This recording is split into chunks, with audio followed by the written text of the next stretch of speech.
कहेगा मुसलमानों के सिरे से यह खिलाफ है यूसुफी कानून, क्योंकि जब ये नाफिज होगा मुसलमान अपनी मर्जी से बीवियां नहीं रख सकता, बच्चे पैदा नहीं कर सकता। वो अपनी बहन को अपनी प्रॉपर्टी में जिस तरह भाइयों के हुकूक होंगे उसी तरह बहनों के हुकूक भी ये गवर्नमेंट दिलाना चाहेगी। मैं कहना चाहूंगा कुरान एक नजरिए जिंदगी किताब का नाम है, जिस किताब में बहन को कितने हुकूक देने चाहिए कुरान ने पहले बताया, भाई के कितने हुकूक है वो कुरान ने बता दिया, बेटी के कितने हुकूक है कुरान ने बता दिया, शादी में कितनी बीवियों को रखने की इजाजत है कुरान ने बताया, बेटियों ये औलाद हम कब पैदा करें, किस हद तक हम रख सकते हैं और उनकी क्या जिम्मेदारी है, ये सारी चीजें। नासिर रजा से मशवरा लेते देखा और नासिर रजा मुंबई ने मुफ्ती साहब को मशवरा दिया। तजर्बात, मुशाहिदात, एक्सपीरियंस की बुनियाद पर नासिर रजा मुंबई घर से 22-23 साल का एक शनाख्ता था, मगर तजर्बात की रोशनी में ऐसा लगता था कि 40-50 साल का घुमा फिरा हुआ आदमी है। यकीनन उनकी कमी हमें हमेशा दुख देगी, मगर मौत आखिर मौत है।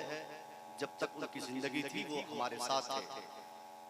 अब कब्र के हवाले हुए, अब हमारी बाकी की जिम्मेदारी जो है कि हम अगर उनसे मोहब्बत करते हैं, उनकी मोहब्बत हमारे दिलों में है, तो जब जब उनकी याद आए, उनका ख्याल आए, उनके अखलाक को अगर हम याद करें तो यकीनन जो एक दोस्त होने के नाते, एक इंसान होने के नाते जो अपनों को याद करने का तरीका जो इस्लाम ने बताया है ईसाले सवाब के जरिए, उनके नाम पर कुरान पढ़ के, उनके नाम पे नमाज पढ़ के, उनके नाम पे हदिया करके, किसी को कुछ दे गिफ्ट करके, इस तरह से हम उनके नाम पर डोनेट दूसरे को करके उनके नाम अमाल में नेकियों का इजाफा हम करवा सकते हैं।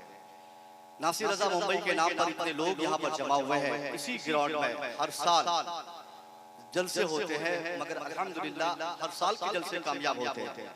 मगर जो रूहानियत आज इस जलसे में जाती एतबार से मुझे महसूस हो रही है, मैंने मुफ्ती साहब से भी तज़किरा किया कि नासिर रजा की मकबूलियत की पहली पहचान यह है कि सिर्फ एक 22-25 साल के नाता के नाम पर हिंदुस्तान भर के जहाँ पे खुतबा शोरा रहते सब आ गए, और इस खेती बाड़ी के मौसम में भी किसानों ने अपनी तमाम तर फिक्र को छोड़कर उनकी महफिल में आकर बैठे हैं। ये मकबूलियत की दलील है कि नासिर रजा ने अपनी कम उम्री में जो नाते मुस्तफा पढ़ के अपने अल्लाह और उसके रसूल को राज़ी करने का जो एक हुनर उनमें था और उन्होंने जो आजमाया था, उसी का नतीजा है कि आज अल्लाह नासिर रजा की मोहब्बत हजारों लोगों के दिलों में डाल दिया।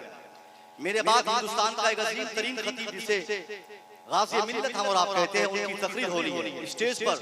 हमारी जमात के सरपरस्त, पूरे सीमांचल के सरपरस्त, अवामुन नास के सरपरस्त, उलमा के सरपरस्त, जिनकी सरपरस्ती ने 20-25 सालों में इस हिंदुस्तान के इस खित्ते में, जिसे हम सीमांचल कहते हैं, अहले सुन्नत वल जमात का बड़ी तेजी से काम किया। मदारिस बने, मकाती बने, मदरसों की और मस्जिदों की आपने सरपरस्ती फरमाकर अहले सुन्नत वल जमात की जो आपने नुमाइंदगी की है।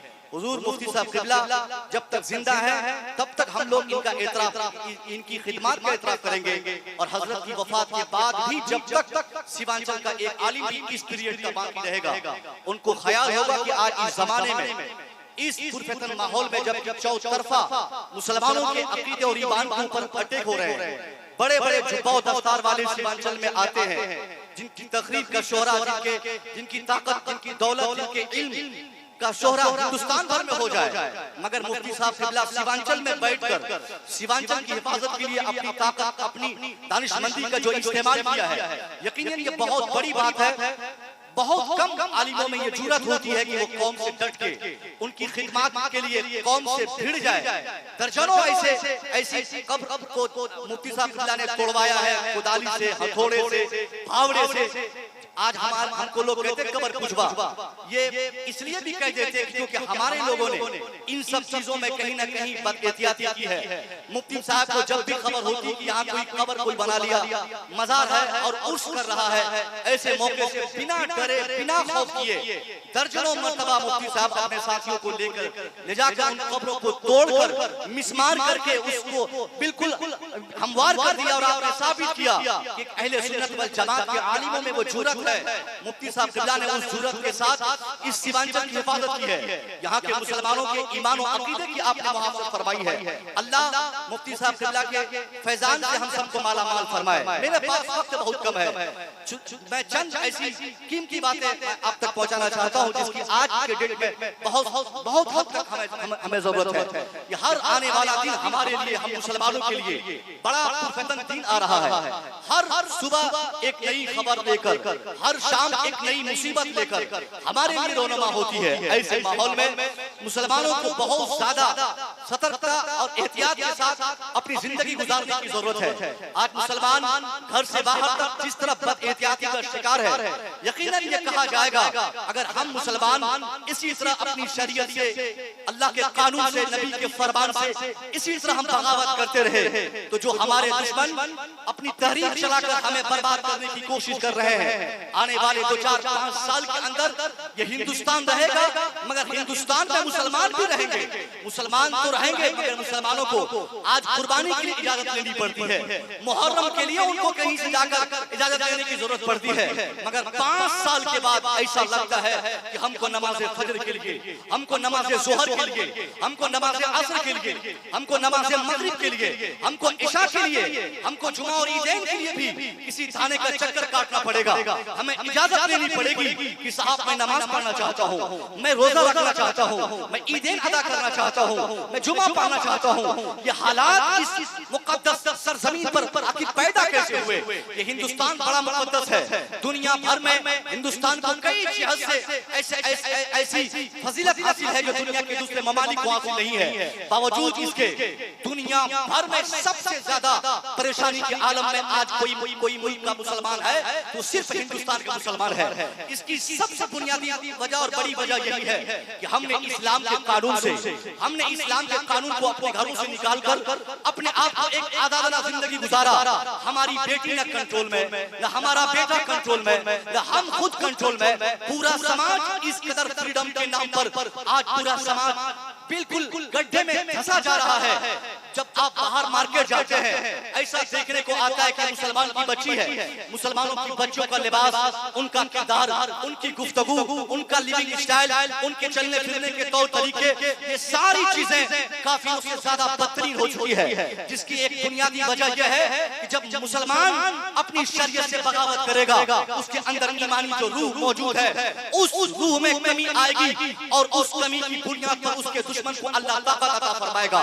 यही ताकत का इस्तेमाल आज हमारा दुश्मन बहुत अच्छे से, बहुत बेहतरीन अंदाज से किया जा रहा है। कभी कहता है 3 तलाक हम बैन करेंगे और वो कामयाब हो रहा है। कभी कहता है कि मुसलमानों की बीवियों की तादाद में कमी लाएंगे, वो कामयाब हो रहा है। कभी कहता है औलाद किसको कितनी हो हम तय करेंगे। अब इसके लिए अभी एक खबर आई है, हफ्ता 2 हफ्ता से बहुत आग की तरह हिंदुस्तान भर में ये खबर फैल गई कि आने वाले 2-4 महीने में पार्लियामेंट में दोनों हिस्सों से एक कानून पास होकर हिंदुस्तानियों के ऊपर नाफिज होने वाला है, जिसे यूसीसी कहा जाता है, यानी यूनिफॉर्म सिविल कोड जिसे कहते हैं। एक तरह का कानून, हुकूमत का मंशा यह है कि ये एक तरह का कानून होगा तो मुसलमान रहे हिंदू रहे।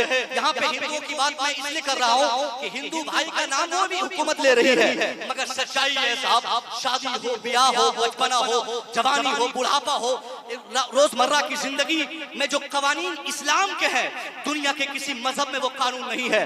मगर क्या किया जाए, सिर्फ मुसलमानों को परेशान करने का, मुसलमानों को टारगेट करने का, हर रोज एक नया फरमान जारी करने की जो नीयत लेकर हुकूमत बैठी है।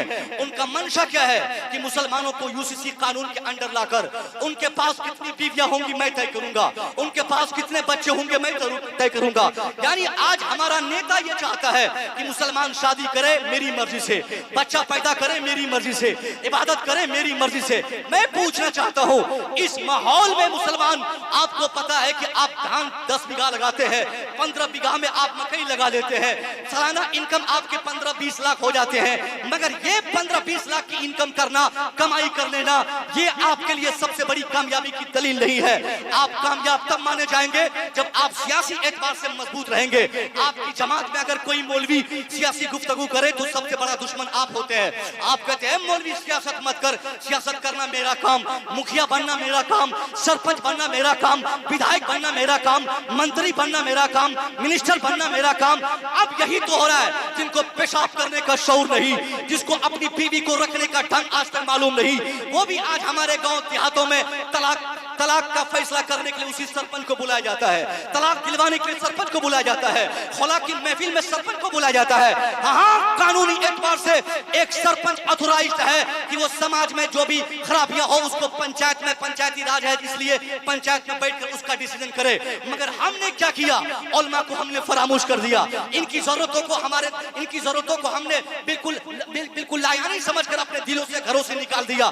नतीजा क्या निकला, अब तलाक की कसरत हो गई, खुला की कसरत हो गई, बेनमाजी की कसरत हो गई।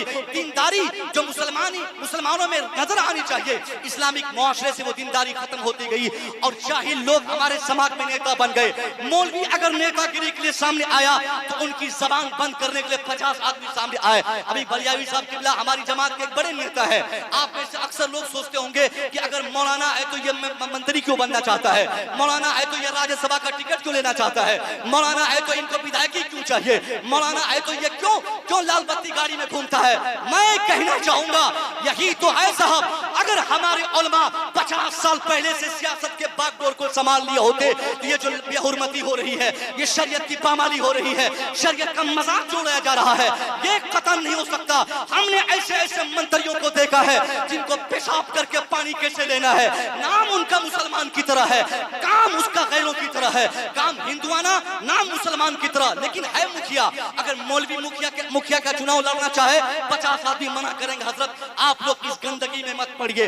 इसलिए मैं कहना चाहता हूं साहब, अगर हमने अपने समाज की इस्लाह के लिए इन सब पॉइंट्स और बिंदुओं पर अगर हमने ख्याल नहीं किया, इन उलमा को बोलने की आजादी, इन उलमा को खिदमत की आजादी, इन उलमा को जाने पहचाने और जहां जो मिल जाए उनको समझाने की आजादी जब तक हम नहीं देंगे, कसम खुदा की हमारी बेटियां इसी तरह अदनगी मार्केट में घूमती रहेंगी, हमारे बेटे शराब पीकर सड़क के किनारे गिरते हुए नजर आएंगे। कोई मना करने वाला नहीं होगा। दुनिया का वो कौन सा ऐसा पावरफुल इंसान है जो अपने मजहब के लिए जीता है? वो सिर्फ और सिर्फ आलिम दीन हुआ करते हैं, जिनकी तनख्वाह 5000 होती है मगर जीने का मकसद सिर्फ दिन की खिदमत है, जिनकी तनख्वाह 2000 हो जाए फिर भी जीने का मकसद दिन की खिदमत है।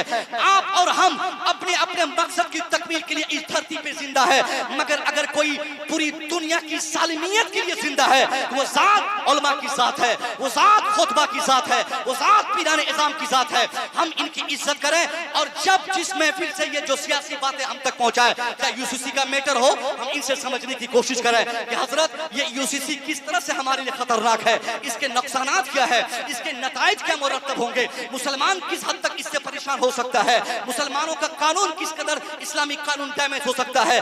तब एक मौलवी माइक पर आपको समझाते हुए कहेगा मुसलमानों के सिरे से यह खिलाफ है यूसीसी कानून, क्योंकि जब ये नाफिज होगा मुसलमान अपनी मर्जी से बीवियां नहीं रख सकता, बच्चे पैदा नहीं कर सकता, वो अपनी बहन को अपनी प्रॉपर्टी में जिस तरह भाइयों के हुकूक होंगे उसी तरह बहनों के हुकूक भी ये गवर्नमेंट दिलाना चाहेगी। मैं कहना चाहूंगा कुरान एक नजरिए जिंदगी किताब का नाम है, जिस किताब में बहन को कितने हुकूक देने चाहिए कुरान ने पहले बताया, भाई के कितने हुकूक है वो कुरान ने बता दिया, बेटी के कितने हुकूक है कुरान ने बता दिया, शादी में कितनी बीवियों को रखने की इजाजत है कुरान ने बताया, बेटियों ये औलाद हम कब पैदा करें, किस हद तक हम रख सकते हैं और उनकी क्या जिम्मेदारी है, ये सारी चीजें डिटेल से कुरान में बताई गई हैं। और जो कुछ रह गई मुस्तफा करीम ने अपनी बातों और अपने फरमान से दुनिया को बताया। यही हुकूमत चाहती है कि मुसलमानों का अमल कुरान पे न हो, कुरान के कानून पे न हो, हदीस मुस्तफा पे न हो, मुसलमान इस्लामिक आगोश में पले नहीं, तब उस मतलब क्या होगा, उसके बाद नतीजा ये निकलेगा जब मुसलमानों का अमल कुरान पे न हो, मुसलमानों की जिंदगी कुरान के मुताबिक नहीं गुजरेगी, ऐसी उरियानियत आएगी, मुसलमानों की बेटी उसके कंट्रोल से बाहर, मुसलमानों का बेटा उसके कंट्रोल से बाहर, मुसलमानों का हर छोटा बड़ा इस्लामिक कंट्रोल से बाहर हो जाएगा। फिर जब इस्लामिक मुआशरे में इस्लाम नजर नहीं आएगा तो कुफ्र का वरवला होगा, कुफ्र का दबदबा होगा, उसका प्रेशर होगा, उसके बाद कुफ्र जैसा चाहेगा वैसा हमें रखेगा। वो कहेगा कलमा पढ़ तो हम पढ़ेंगे, वो कहेगा मत पढ़ तो हम इनकार करेंगे, वो कहेगा नमाज पढ़ तो हम पढ़ेंगे, वो कहेगा नमाज ना पढ़ तो हम इनकार करेंगे। ये हालात हो जाएंगे, इससे पहले ये हालात हो जाए हम तैयार हो जाए, हुकूमत को अपने किरदार से हम जवाब दे दें। अगर उसने शादी के ताल्लुक से, बेटी के हुकूक के ताल्लुक से, बेटियों के हुकूक के ताल्लुक से हमें उकसाने की हुकूमत ने कोशिश की है, तो हम बेटियों के हुकूक देकर हम बता दें, बीवियों के हुकूक देकर बता दें, नमाज अदा करके बता दें, इस्लाम पे अमल करके बता दें, कुरानी कवानीन पे अमल करके बता दें। ये दुनिया जिस तरीके से तूने हमें अपने कुरान के कानून से अलग करने की तूने कोशिश की है, कसम खुदा की हम अपने किरदार से जब हम दुनिया को यह बताना चाहेंगे, हमारी इस भरी दुनिया में जो हमारी दुश्मनी मोल लेना चाहते हैं, तो जब हमें देखेंगे कि मुसलमान खुद कुरान के अमल पर बिल्कुल अमल करने के लिए बिल्कुल कमर बस्ता है, बिल्कुल मुसलमान तैयार है, 1 इंच हटने को नहीं, उसके बाद काफिरों के पांव भी पीछे होंगे। फिर नतीजा क्या निकलेगा?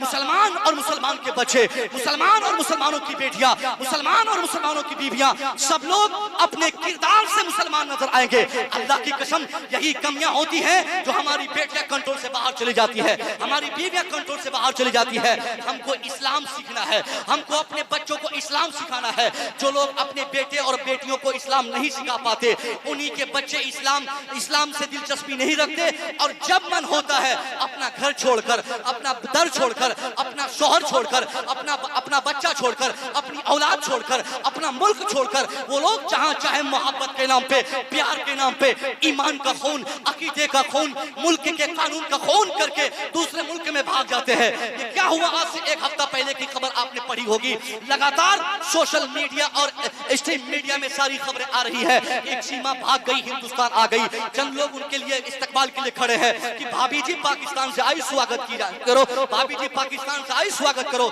मैं कहना चाहूंगा वो सीमा हैदर जो तथाकथित मुस्लिम लड़की बनी बैठी है, वो मुसलमान है या नहीं है ये तो बात की बात है, मगर दुनिया को क्या पता चला कि एक मुस्लिम मुआशरे की बेटी भागी है, और सिर्फ बेटी नहीं, वो किसी की बीवी थी जो 4 बच्चों को लेकर अपने शौहर को त्याग देकर, मुल्क को त्याग देकर, किसी ऐसे छुछंदर चेहरे वाले से शादी करने को, प्यार करने को उसने लाजिम करार दिया, और उसके असर से वो इस मुल्क में भाग आई।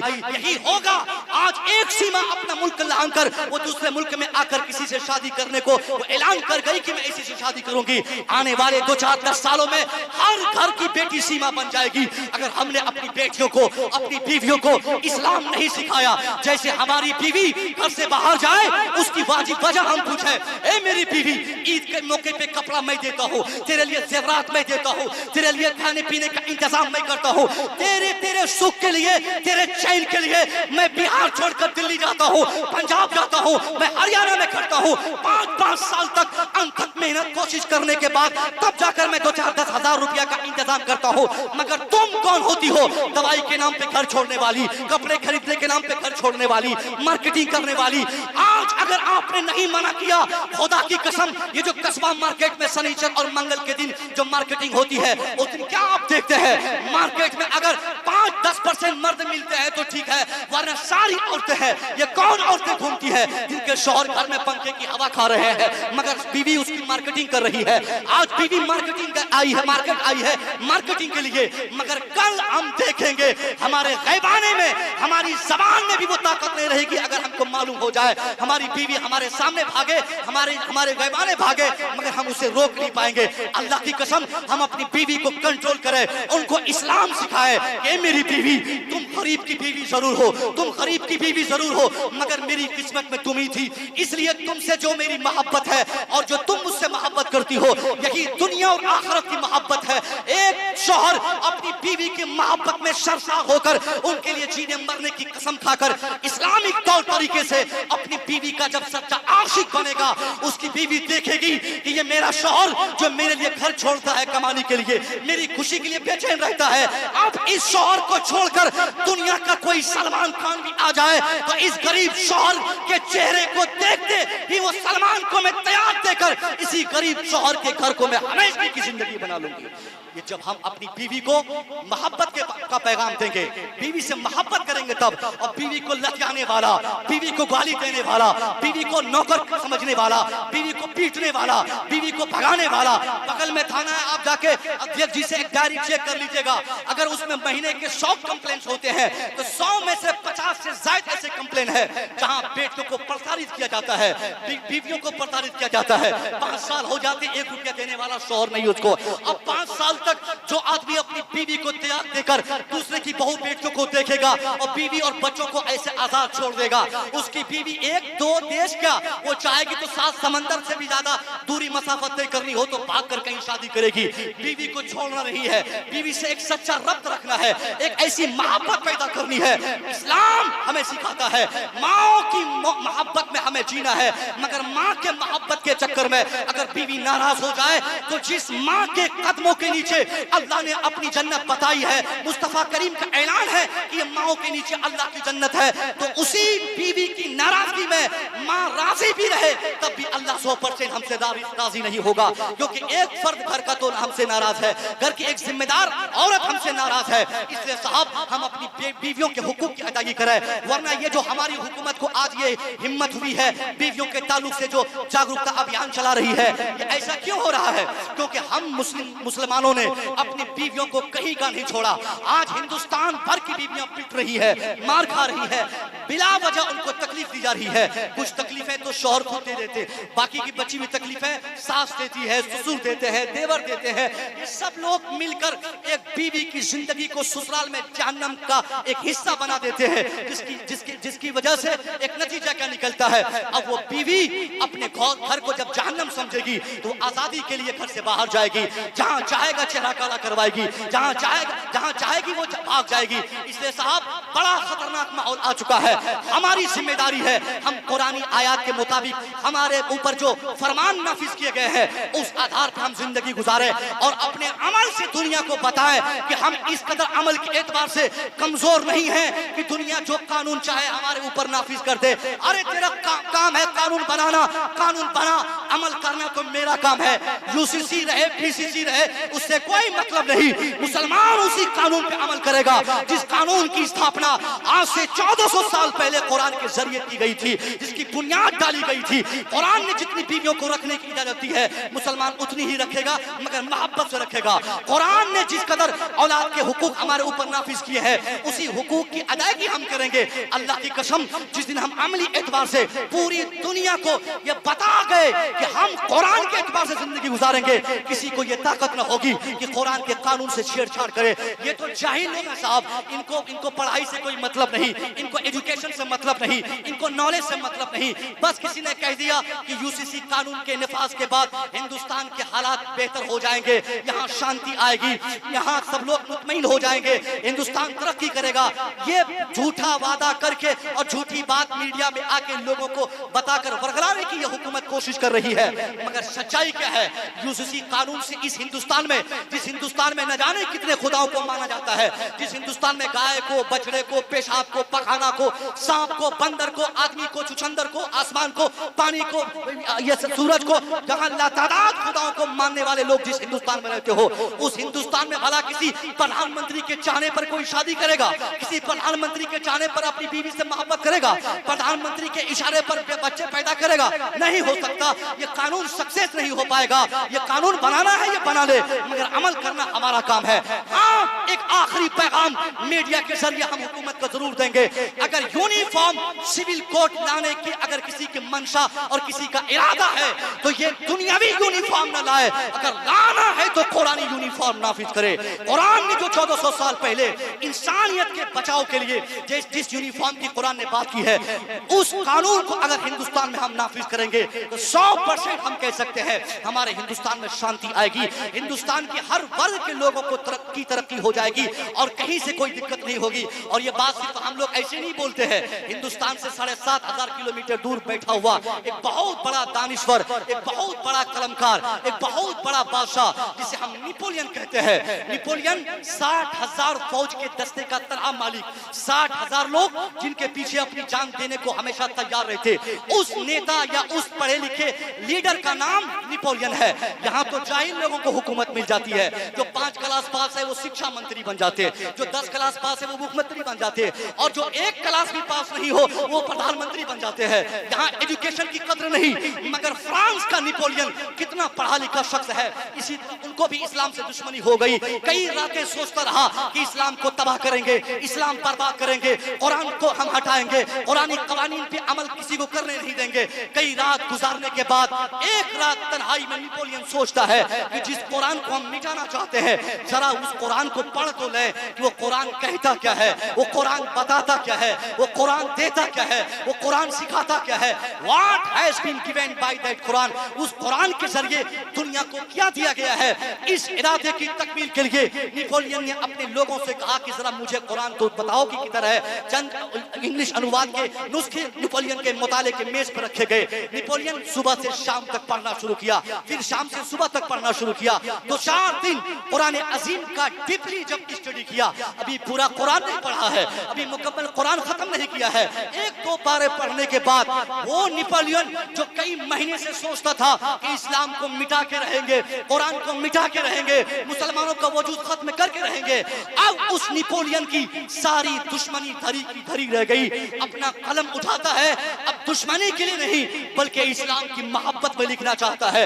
इस्लाम की मोहब्बत में सरसार होकर साबिक का इस्लाम का दुश्मन नेपोलियन जब कलम उठाया, वो कहता I hope the time is not far off when I shall be able to unite all the wise and educated men from all countries of the world to establish a uniform based on the principles of Quran which alone are true, which alone can lead man peace and prosperity।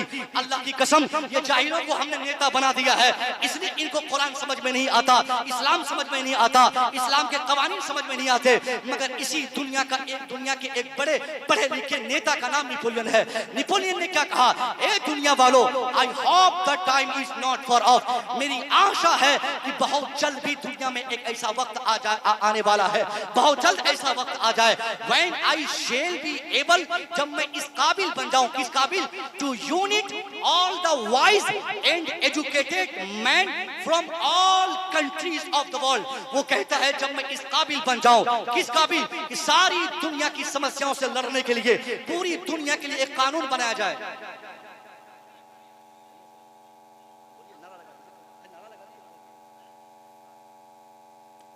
Ghazi मिल्लत मुजाहिद दौरा मरकज़ी इदारे शरिया बिहार के सदर हज़रत अल्लामा ग़ुलाम रसूल साहब की बिलावलिया भी तशरीफ़ ला रहे हैं। जो हजरात इधर सामने बैठे हैं बिल्कुल सामने आ जाएं, सामने आ जाए पूरा मजमा। जो सामने किनारे बैठे हैं वो बिल्कुल पिंडाल में आ जाएं।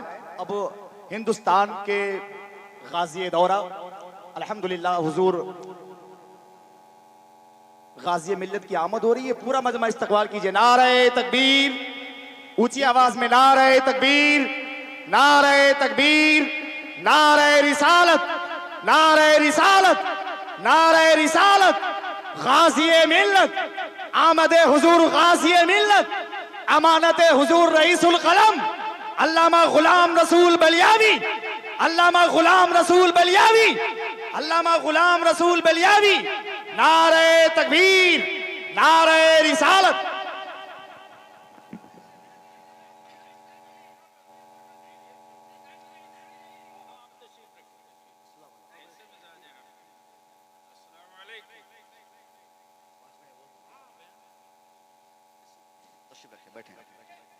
बैठ जाए, बैठ जाए।